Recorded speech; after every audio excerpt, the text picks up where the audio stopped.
Good morning, everybody. This is Diggs. It's another beautiful day out here in the Pacific Northwest, and today we're going to be talking about why I have decided to go wide on my skill list first, why I'm prioritizing unlocking one of each of my skills, and then we're going to talk about why I'm going to go tall on a couple specific abilities and what that's going to look like. So let's go ahead and dig in.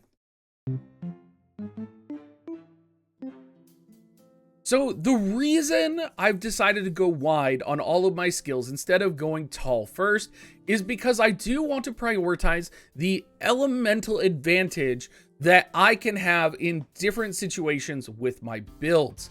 A great example here, if you look in the lower right hand corner, is I do have my current water build on right now with skills, and I do have water bomb and I do have frozen storm. Now, we spend so much time in the Ni no Kuni community talking about equipment builds, talking about familiar builds, right? Talking about what passives you're going to need to set, how you're going to maximize your damage that way. But a lot of the times, we forget one of the simplest things that we can do, and that is, of course, use a specific element weapon, which we're already doing, but we can actually set element appropriate abilities for the different builds that we have.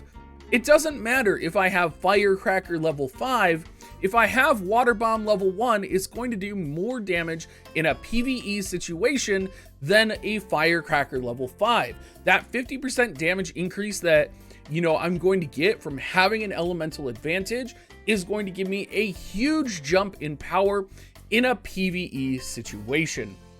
Now, it is important to note here that I am talking specifically about damaging abilities.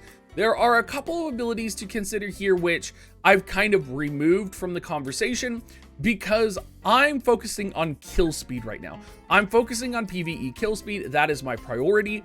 And there are specifically, for example, buff abilities which will not help me immediately kill monsters faster, which will not help me farm faster, which will not let me get Territe faster, right? That's my mindset right now. I want to farm as fast as possible. I want to kill multiple packs. I want to one-shot those packs on my alts because all of these skills are shared.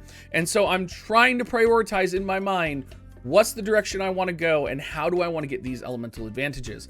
Not to mention you have abilities like Solar Flare, right? Right here on my Rogue, which are class specific. You have Distortion Arrow, which is class specific, Showtime, Overcharge. So depending on what class you're on, you're also going to have different skill loadouts for different situations.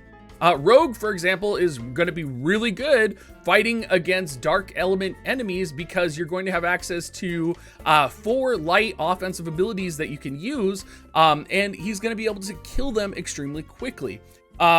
Similarly, anyone who actually bought Shadow Disc, right, you're going to have access to 3 dark type abilities if you do get your other dark skills that you are going to use when you farm light enemies. So first and foremost, I am focused on unlocking level 1 of each of these in order to deal a lot of damage. The next thing that I'm going to be looking at is what ability do I want to level that is going to deal a ton of damage universally. And there's a reason I want to level up a universally powerful ability here. And that's because a lot of the times, like in the case of water here, as you look at my bar, I only can get 2 water skills. So depending on your class, depending on what element offensive capability that you have, you may have one spot where you have to put a third ability that is not going to be an elemental advantage. So when I'm looking at, what ability I want to go tall on first, I look at something like Solar Flare on my Rogue, right? Solar Flare on my Rogue, I can farm really easily. I'm going to be able to get that, but I'm not going to be able to use it on my other characters. So is there an ability universally that I can get, which I can use across all of my alts? Because if I switch to my witch, all of a sudden I'm not going to have Solar Flare, and the witch's accompanying ability is not going to be leveled to level 3, right? So I look at things like Firecracker, which Firecracker's a really good ability, but it's awkwardly shaped. Whereas if I look at something like Frozen Storm right here, if you think about the way that monsters kind of cluster around you, this is going to be really good if you are farming enemies. So Frozen Storm would be a great example of an ability I might consider going tall in. Another great example, especially if you're someone who is thinking about doing PvP, is the Grasping Thorn ability. The fact that it has access to bind, the fact that it is also a very powerful circle AoE that can land on your opponent. This is probably going to be the ability I focus on leveling up first. Because not only is it going to be really good in PvP, it's also going to be really good universally across all of my different characters.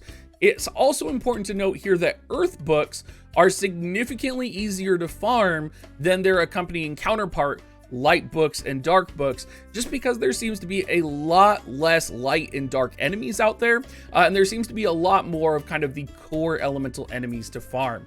So as I'm approaching all of my primary skills right now, this is kind of my fundamental mindset as I am going through this. Now, for passives, there is a little bit of a different thing going on here because I've kind of stuck to my guns in that attack and defense are universal. I really believe that no matter what character you're playing, leveling up the attack aura and leveling up the defense aura universally is going to be really good for whatever character you're playing.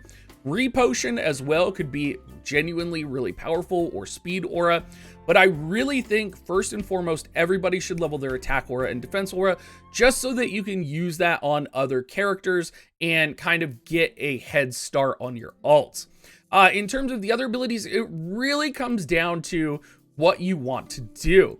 For example, if you want to do PvP, decreasing the duration of stun, knockdown, and subdue could be really important.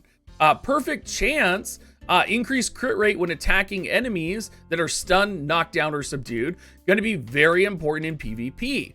Then you have the secondary attack boost and defense boost down here, which give you attack at sacrificing defense, which I might set, right? I might slowly transition to an entire attack build where I set this attack boost, I set the original attack boost up there, and I set risk and return rate here for increases damage to enemies by 2% and increases damage from enemies by 3% for 5 seconds on hit and stacks up to 5 times. That may be what's best for my character, but I think universally, so many people are not at the point yet where they are kind of maxing out their abilities and like picking and choosing what abilities they're going to set. I think honestly, you can level attack and defense the fastest right now. Grab those because you're going to need them for PvE progress. You're going to need them for farming. Grab whatever else makes sense for you. Don't overthink it. Don't, think that you need to save up like thousands of currency to buy like a specific ability for your best in slot build right now. Getting attack and defense will help you right now. Invest in it. It is okay to invest in attack and defense, guys. I am giving you permission to invest in the attack and defense passives. Now, maybe if you're someone like me who's doing a lot of party-wide content, maybe I'm going to invest in burst charge before other people because I want to build up my capability for my party. But those are very specific situations, and my situation is not everybody's situation. So thank you so much for watching, everybody. Let me know what you think down in the description below, and I will talk to you guys next time.